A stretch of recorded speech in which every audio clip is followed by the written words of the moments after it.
The night of the reunion had an air of nostalgia and celebration. The venue, an old hall draped in twinkling fairy lights, buzzed with laughter and the sound of old friends catching up. Amelia and I, married for 26 years, were excited to relive our college days among old friends. We were one of the few couples who had stayed together since college, a fact we were both proud of. I watched Amelia as she greeted our friends, her eyes sparkling with joy. Her laughter was infectious, and I felt a familiar warmth in my chest, reminded of why I fell in love with her all those years ago. The evening was filled with laughter and shared memories. Old photos were passed around, each one sparking a wave of recollections and anecdotes. Amelia and I held hands, our bond seemingly unbreakable. That is until Jake, an old college admirer of Amelia's, approached us. Jake had never hidden his feelings for Amelia, even during our college years. Despite knowing she was with me, he had persistently pursued her. That night, he was no different, his gaze intense, his comments laced with a familiarity that made Amelia uncomfortable. "Amelia, you look as stunning as ever," Jake said, his eyes lingering on her a moment too long. "Thank you, Jake," Amelia replied, her smile tight. "It's been a long time." I tried to brush it off, maintaining my composure, but something about his presence felt off. I excused myself to get us drinks, leaving Amelia and Jake in a strained conversation. When I returned, I found Amelia talking to Jake and our friend Kate, but their interaction seemed strained. Amelia's usual vivaciousness was replaced by a subdued demeanor. When she insisted we leave early, I was taken aback. "Is everything all right, Amelia?" I asked as we stepped outside. "I'm just tired," she replied, avoiding my eyes. "It's been a long night." On the drive home, she remained silent, her mood a stark contrast to the happiness we usually shared. I assumed she was tired, but a nagging worry kept me awake. In the early hours of the morning, Amelia woke me up, her face wet with tears. She looked at me, her expression a mix of guilt and sorrow. "What's wrong, Amelia?" I asked, my heart pounding. "I need to tell you something," she said, her voice trembling. I cheated on you with Jake during the reunion." The shock rendered me speechless. The woman I had known for nearly 3 decades had betrayed me in the most unimaginable way. I couldn't process her words. Betrayal pierced through me like a dagger, leaving me numb. "How could you, Amelia?" I finally managed to say, my voice breaking. "After everything we've been through." "I don't know," she sobbed. "It just happened. I never meant to hurt you. I couldn't stay in that house, in that bed." I quietly gathered my essentials and left, my heart shattered beyond repair. The drive to the hotel was a blur of tears and disbelief. The weight of her betrayal pressed heavily on my chest, making it hard to breathe. As I checked into a hotel, my mind was a whirlwind of emotions. I blocked Amelia's number and all her social media accounts, needing space to breathe and think. By morning, my phone was flooded with calls from our children. I needed to tell them, but how could I shatter their perfect image of our family? The hours dragged on as I sat in the hotel room, replaying the night's events over and over. The love we had shared, the life we had built, now seemed like a cruel illusion. I realized I needed to confront this head-on, for the sake of my sanity and our children. I decided to call my son first. At 24, he was more composed and mature. I told him about Amelia's infidelity. He was stunned, unable to believe that the mother he adored could do such a thing. "How could she do this to you, Dad?" he asked, his voice filled with anger and disbelief. "I don't know, son," I replied, my voice weary. "But we need to figure out how to move forward." I asked him to promise not to tell his sister until I had a chance to talk to her. I sent a text to my daughter, explaining that I was out of town for work, hoping to buy some time.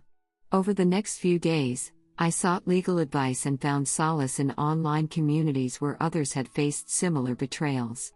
I realized I couldn't seek revenge on Amelia. I still loved her despite the pain she caused. But reconciliation was not an option. I needed to move forward, for my sake and my children's. Meeting my children to explain the situation was one of the hardest things I've ever done. My daughter, initially angry and confused, broke down when she learned the truth. "Why, Dad? Why did this happen?" She cried, tears streaming down her face. "I wish I had an answer, sweetheart," I said, pulling her into a hug. "But we need to stay strong and support each other." They both asked if I could give Amelia another chance, but I made it clear that divorce was the only path forward. The pain in their eyes mirrored my own, but they promised to support me. Amelia's reaction to the divorce papers was intense. She spiraled into depression, refusing to eat or sleep properly. My daughter, who had been living with her, had to admit her to the hospital. Despite everything, hearing about Amelia's condition filled me with a complicated mix of sorrow and resolve. She had made her choices, and now, so had I. I checked into a hotel, my mind a whirlwind of emotions.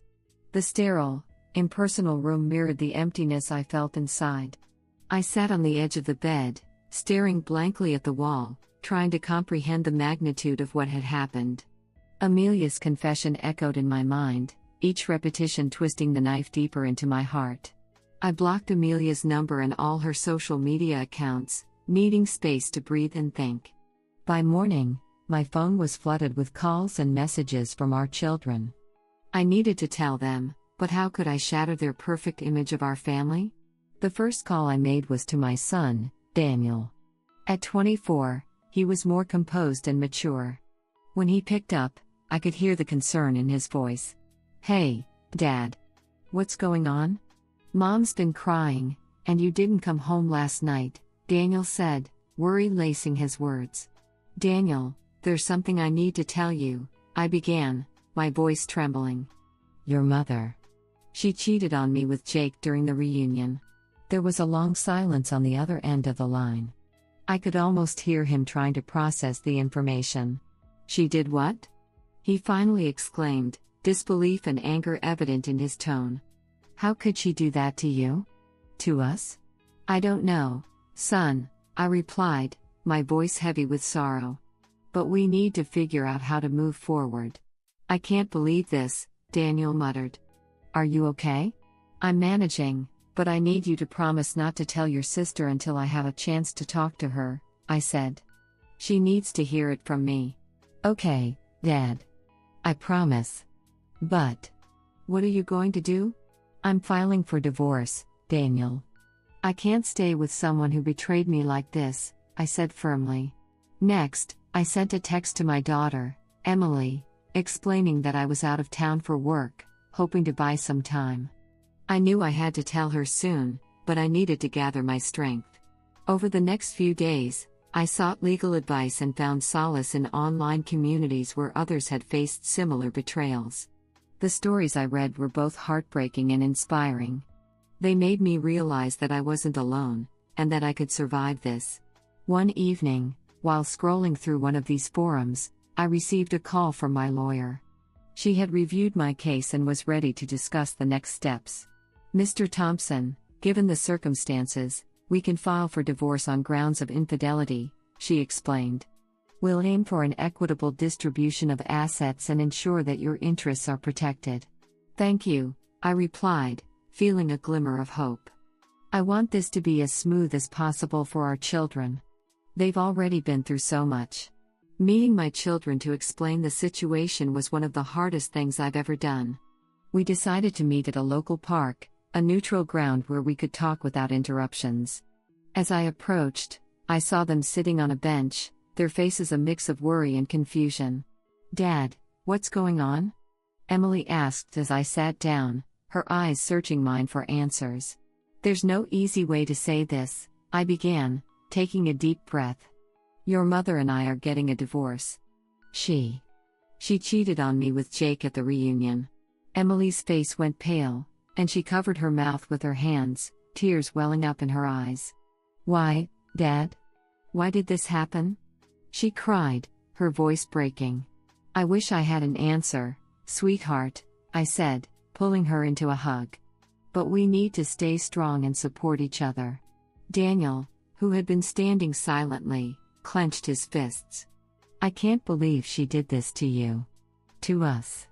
I thought we were a perfect family, he said, his voice filled with anger. I know, son. But sometimes, people make terrible choices. All we can do now is move forward and take care of each other, I said, my voice filled with a mixture of pain and determination. They both asked if I could give Amelia another chance, but I made it clear that divorce was the only path forward. The pain in their eyes mirrored my own, but they promised to support me. Amelia's reaction to the divorce papers was intense. She spiraled into depression, refusing to eat or sleep properly. One evening, I received a call from Emily, her voice frantic. Dad, it's Mom. She's not doing well. She's been crying nonstop and won't eat. I'm really worried, she said, her voice trembling. Emily, listen to me, I said, trying to remain calm. You need to take her to the hospital. She needs professional help. But Dad, she's so fragile right now. What if this makes it worse? Emily pleaded. I know it's hard, but she needs help, Emily. You can't handle this alone, I said firmly. Emily eventually admitted her to the hospital. Despite everything, hearing about Amelia's condition filled me with a complicated mix of sorrow and resolve. She had made her choices, and now, so had I. The path ahead was uncertain, but I knew I had to stay strong for myself and my children. Meeting my children to explain the situation was one of the hardest things I've ever done. We chose to meet at a quiet park, hoping the peaceful surroundings would help ease the blow. As I approached, I saw them sitting on a bench under a large oak tree, their faces a mix of worry and confusion.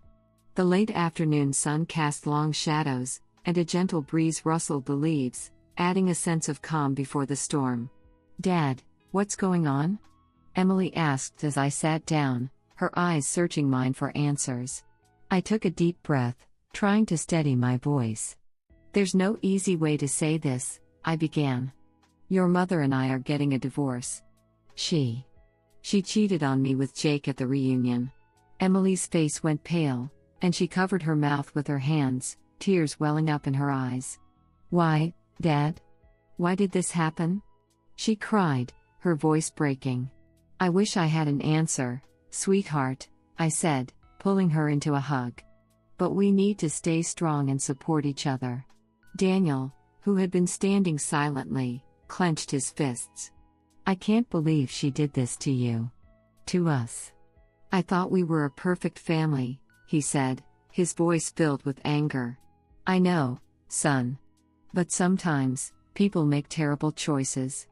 All we can do now is move forward and take care of each other, I said, my voice filled with a mixture of pain and determination. Emily looked up at me, her eyes red and puffy. Isn't there any way you can forgive her, Dad? Maybe she just made a mistake, she pleaded. I shook my head, the pain still too raw. I can't, Emily. I can't live with someone who betrayed me like that. It's not healthy for any of us. They both sat in stunned silence, trying to process the news. I could see the hurt and confusion in their eyes, mirroring my own feelings of betrayal and loss. Over the next few days, the atmosphere at home was tense. Amelia, now back from the hospital, avoided me, her guilt and shame evident in every glance. Our interactions were minimal, mostly revolving around logistics for the upcoming separation. One evening, as I was packing some of my belongings, Daniel approached me. His usual composed demeanor was replaced by a look of deep concern. Dad, can we talk? He asked, standing at the door of my room. Of course, Daniel. What's on your mind? I replied, putting down the box I was holding. He sat down on the bed, running his hands through his hair. I just don't get it. How did things get so bad between you and Mom? I never saw any signs, he said, his voice filled with frustration. Sometimes, people hide their problems well, I explained.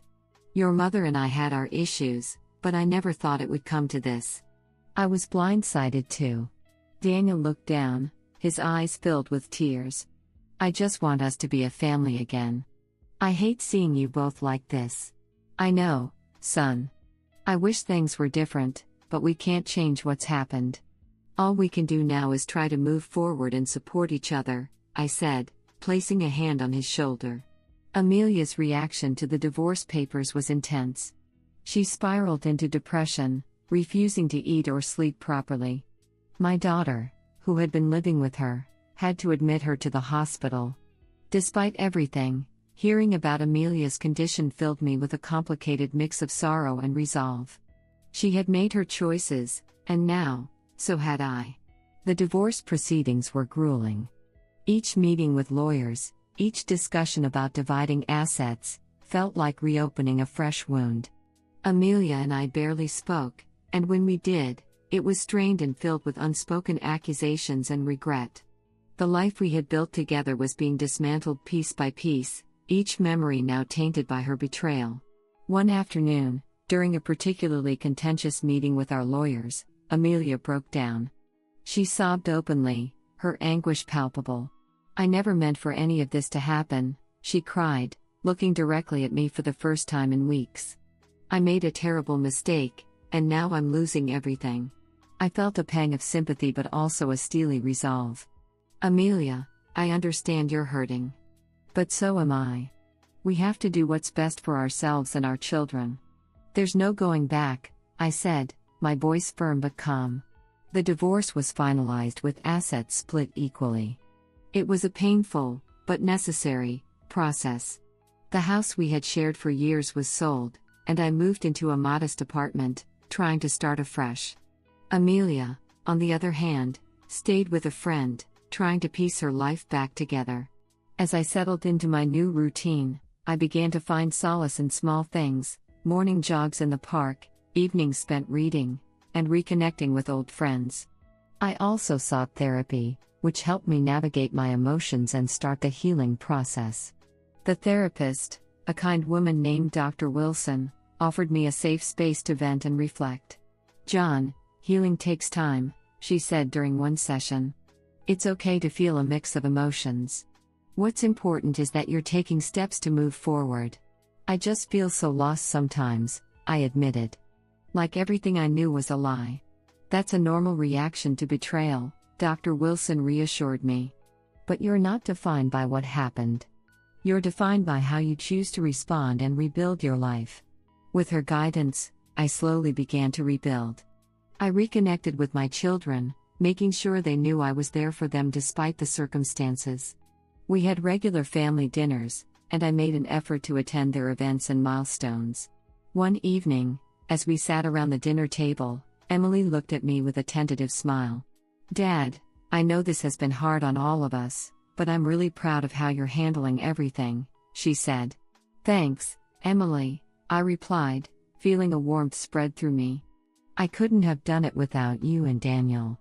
We're a team, and we'll get through this together." As the weeks turned into months, I began to see a light at the end of the tunnel. The pain of betrayal still lingered, but it was no longer the defining aspect of my life.